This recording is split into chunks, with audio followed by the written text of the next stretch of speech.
आज के इस वीडियो लेक्चर में हम बातें करेंगे समांतर श्रेणी के बारे में। तो समांतर श्रेणी के बारे में बात करने से पहले हम जान लें समांतर श्रेणी से पहले उसके कुछ पदों को जान लें। जैसे कि अनुक्रम क्या होता है, सीक्वेंस।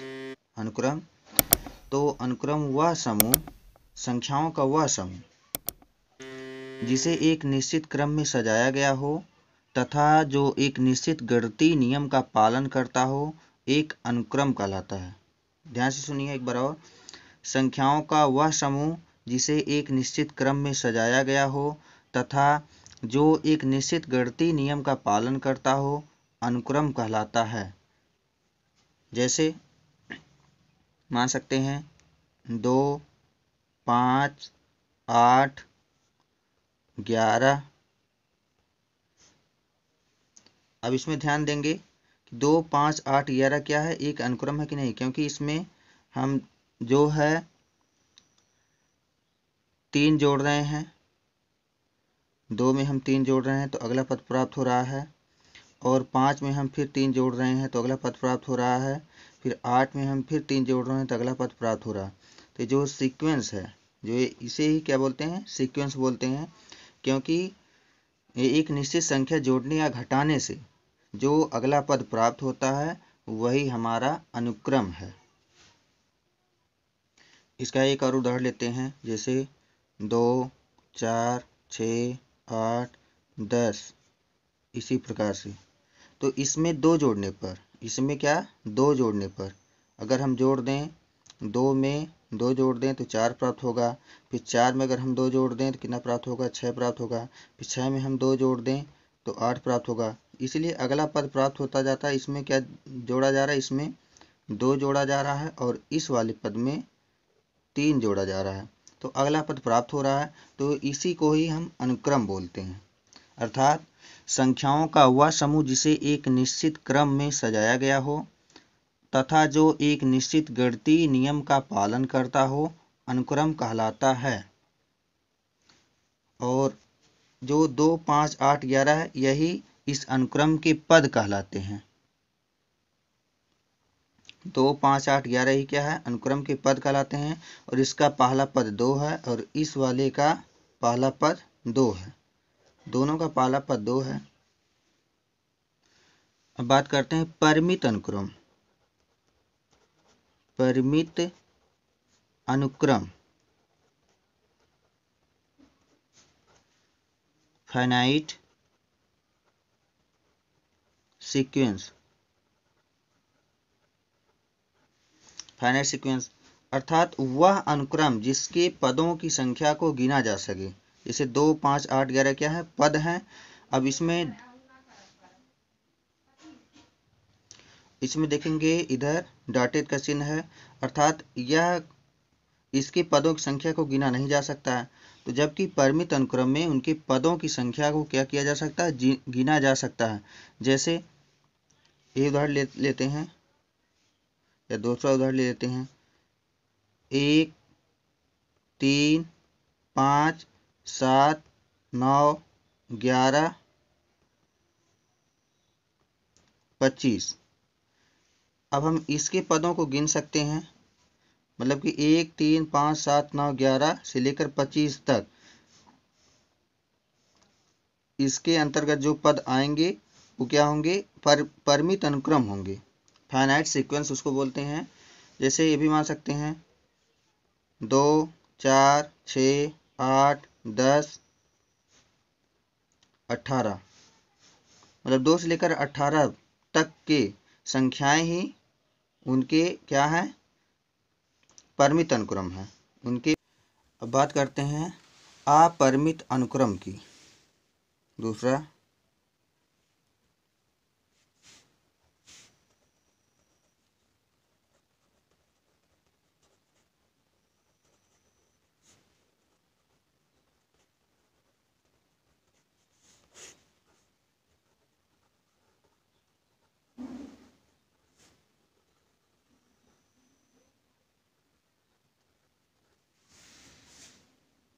इसमें कह सकते हैं वह अनुक्रम जिसमें पदों की संख्या अपरिमित हो, अपरिमित अनुक्रम कहलाता है। पदों की संख्या अपरिमित का मतलब उसको गिना नहीं जा सके, अपरिमित अनुक्रम कहलाता है।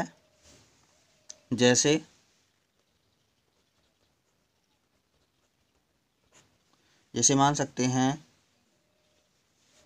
2, 4, 6, 8, 10।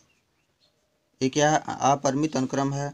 1, 3, 5, 7, 9, 11। अगर ऐसे डॉटेड का चिन्ह रहे तो इसका मतलब वो अपरिमित अनुक्रम है। और इस तरह से रहे, अंतिम पद दिया हो, अंतिम पद दिया हो तो क्या होगा? वो परिमित अनुक्रम होगा। जिसमें अंतिम पद दिया रहेगा तो वो परिमित अनुक्रम होगा, जिसमें अंतिम पद नहीं दिया रहेगा तो क्या होगा? अपरिमित अनुक्रम होगा। अब बात करते हैं श्रेणी की। श्रेणी क्या होती है? श्रेणी अर्थात सीरीज।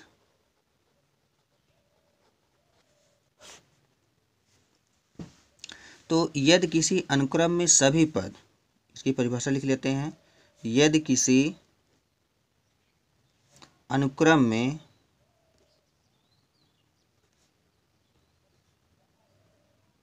सभी पद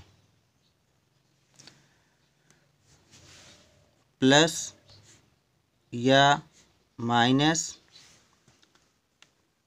के द्वारा, चिन्ह के द्वारा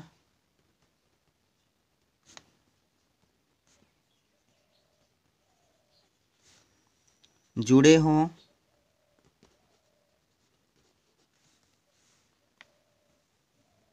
तो इसे श्रेणी कहते हैं।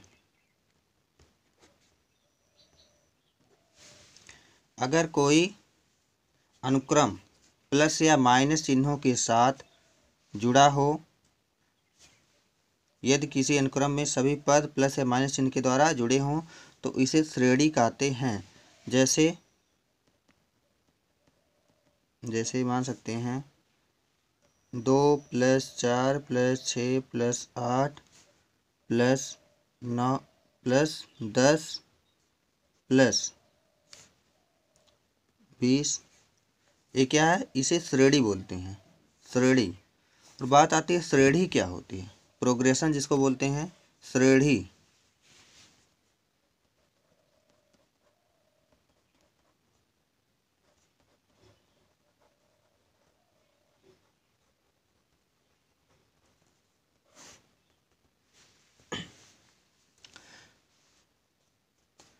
तो इसमें हम लिख सकते हैं अनुक्रम या श्रेणी के पद यदि किसी विशेष गणितीय प्रतिबंध के अधीन लिखे गए हों तो वह श्रेणी या अनुक्रम कहलाता है। श्रेणी या अनुक्रम कहलाता है। जैसे 2, 4, 6 अगर इसमें कामा के साथ लिख दिया जाए, जैसे इसी श्रेणी को 2, 4, 6, 8, 10, 12, ये क्या है? श्रेणी है। ये श्रेणी प्रोग्रेशन है। और जब हम प्लस या माइनस चिन्हों के साथ उसको लिख देते हैं तो उसको हम बोलते हैं श्रेणी। अगर प्लस या माइनस चिन्हों के साथ उसको नहीं लिखकर बल्कि कामा के साथ लिखते हैं और एक निश्चित गणितीय नियम का पालन करता हो तो वह क्या है? श्रेणी है, प्रोग्रेशन है। बस श्रेणी और श्रेणी में थोड़ा सा अंतर है। श्रेणी जो होती है प्लस या माइनस चिन्हों के साथ जुड़ी रहती है और श्रेणी जो होती है कामा के साथ रहती है। कामा के साथ एक निश्चित गणितीय नियम का पालन करते हुए लिखी जाती है। अब बात आती है समांतर श्रेणी की। समांतर श्रेणी। समांतर श्रेणी क्या होती है इसके बारे में आइए पढ़ लेते हैं। Arithmetic progression.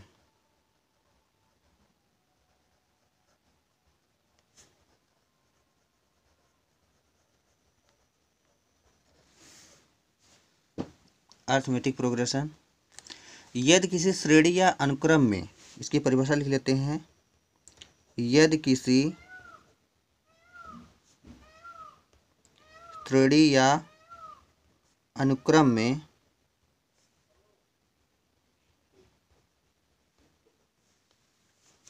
प्रत्येक पद का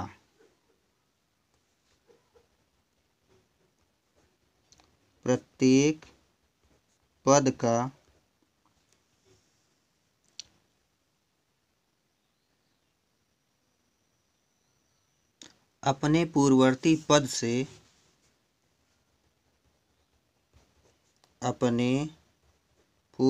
पद से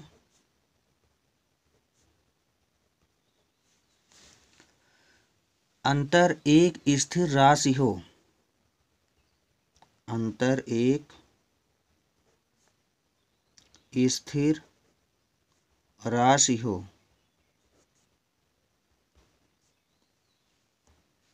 तो वह समांतर श्रेणी कही जाती है, तो उसे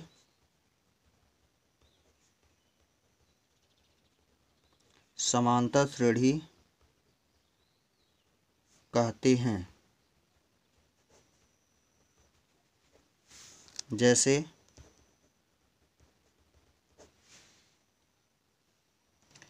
हम कह सकते हैं 1 3 5 7। ये क्या है, एक समांतर श्रेणी है। कैसे? क्योंकि इसका जो यदि किसी श्रेणी या अनुक्रम में प्रत्येक पद का अपने पूर्ववर्ती पद से अंतर, 3 का पूर्ववर्ती पद क्या है? 1 है। 5 का पूर्ववर्ती पद क्या है? 3 है। 7 का पूर्ववर्ती पद क्या है? 5 है। अंतर एक स्थिर राशि, अर्थात जैसे 3 - 1 बराबर 5 - 3 बराबर 7 - 5 बराबर 3 में से 1 घटाएंगे 2, 5 में से 3 घटाएंगे 2, 7 में से 5 घटाएंगे क्या होगा? 2 होगा। अंतर क्या होगा? एक स्थिर राशि इसमें क्या है? 2 है। यही 2 जो है, 2 को ही क्या बोलेंगे? सर्वांतर बोलेंगे। सर्वांतर। यही 2 क्या है? इस समांतर श्रेणी का सर्वांतर है। अब एक और श्रेणी लेते हैं, जैसे 3 6 9 12 15, इसी प्रकार। तो ये जो है इसको क्या बोलते हैं? पहला पद है। ये जो है पहला पद है, इसमें एक पहला पद है, इसमें एक पहला पद, इसमें 3 पहला पद है। तो 6 का पूर्ववर्ती संख्या क्या है? 3 है। 9 का पूर्ववर्ती संख्या 6 है। 12 का 9 है। तो 6 - 3 बराबर 9 - 6 बराबर 12 - 9 बराबर 15 - 12। अब 6 में से 3 घटाएंगे 3 होगा, 9 में से 6 घटाएंगे 3 होगा, 12 में से 9 घटाएंगे 3 होगा, 15 में से 12 घटाएंगे 3 होगा। ये क्या है? यही 3 जो है इस श्रेणी का सर्वांतर है। सर्वांतर है। श्रेणी के पहले पद को, पहला पद जो है, पहला पद को निरूपित करते हैं। पहला पद को ए से निरूपित करते हैं। पहला पद जो होता है वो ए से निरूपित होता है। ए से निरूपित करते हैं।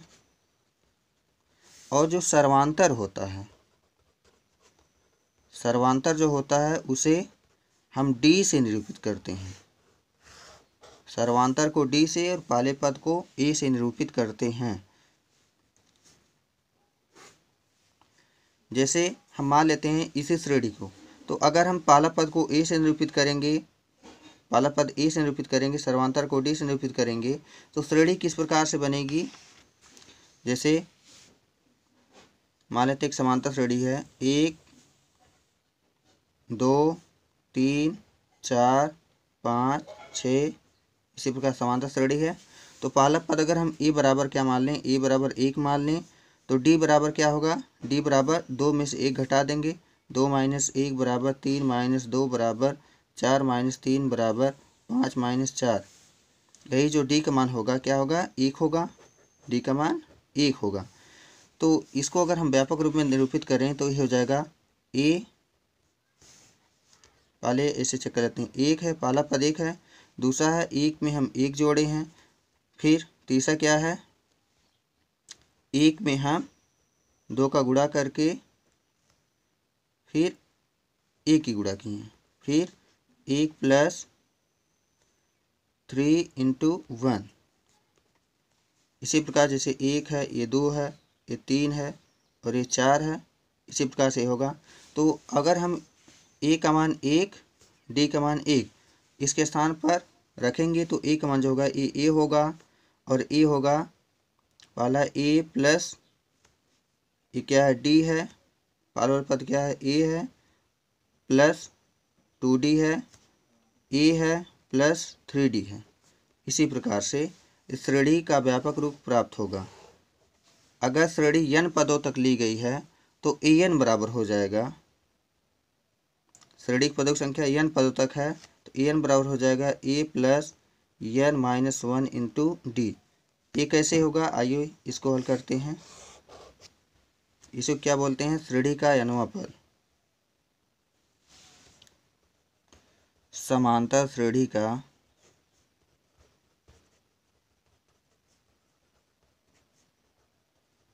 nवां पद।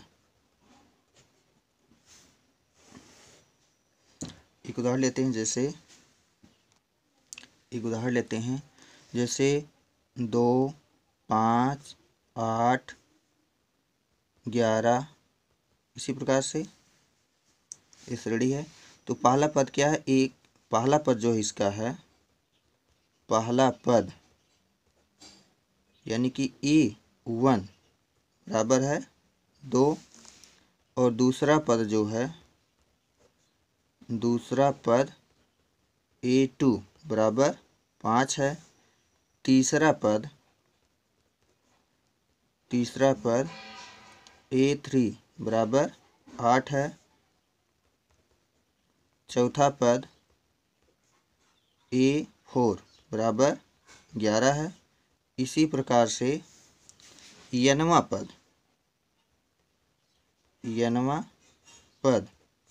बराबर यही क्या हो गया, याद करना है। जैसे पहला पद 2 है, दूसरा पद 5 है, तीसरा पद 8 है, चौथा पद 11 है। तो nवां पद क्या होगा, तो nवां पद जो होगा इसका 3n माइनस 1 होगा। यही इसका व्यापक रूप है। इस श्रेणी का व्यापक रूप इसमें क्यों, क्योंकि अगर n का मान हम 1 रखेंगे तो पहला पद प्राप्त होगा, A1 बराबर हो जाएगा 3 इंटू 1 माइनस 1 इक्वल टू 2 हो जाएगा। अगर हम n का मान 2 रखेंगे तो A2 बराबर हो जाएगा 3 इंटू 2 माइनस 1, 3 दूना 6 में से घटा देंगे तो 5 आ जाएगा। n बराबर अगर हम 3 रखेंगे तो A3 होगा, A3 बराबर 3 इंटू 3 माइनस 1 बराबर 8 होगा। तो अगर इस श्रेणी इस रूप में हो, व्यापक रूप इसका देख लेते हैं। व्यापक रूप, अगर इस श्रेणी का पहला पद जो हो A1, श्रेणी मान लेते हैं A plus D, A plus 2d, A plus 3d। इसी प्रकार से nवां पद याद करना है। तो पहला पद हो जाएगा A1 बराबर A होगा, दूसरा पद जो होगा A प्लस डी होगा, और तीसरा पद जो होगा A प्लस 2d होगा, चौथा पद होगा A प्लस 3d होगा। इसी प्रकार से करेंगे nवां पद an बराबर क्या होगा। अब ध्यान से यहाँ पर देखेंगे, अगर यहाँ पर A1 है तो इस d का मान जो है 0 के बराबर है। 2 है तो यहाँ 1 है, d का गुणन क्या है, 1 है। और यहाँ 3 है तो d गुणन 2 है। यहाँ 4 है तो d का गुणन 3 है। मतलब कि इससे 1 कम है। 4 जो है 3 से क्या है, 1 अधिक है। तो जो a वाला पद, जैसे यहाँ पर 4 है, यहाँ पर 3 है, तो a वाला पद जो है, जैसे 1 2 3, इस वाली संख्याओं से क्या है, 1 कम है। तो अगर जैसे यहाँ पर n होता है तो n से 1 कम होगा, a तो कांस्टेंट रहेगा, a प्लस, अब देखिए यहाँ 4 है तो यहाँ पर 3 है, यहाँ 3 है तो यहाँ 2 है, तो यहाँ अगर n है तो n में से कम लेंगे तो हो जाएगा n माइनस 1 और इंटू डी। यही समांतर श्रेणी का nवां पद है, सबसे इम्पोर्टेंट।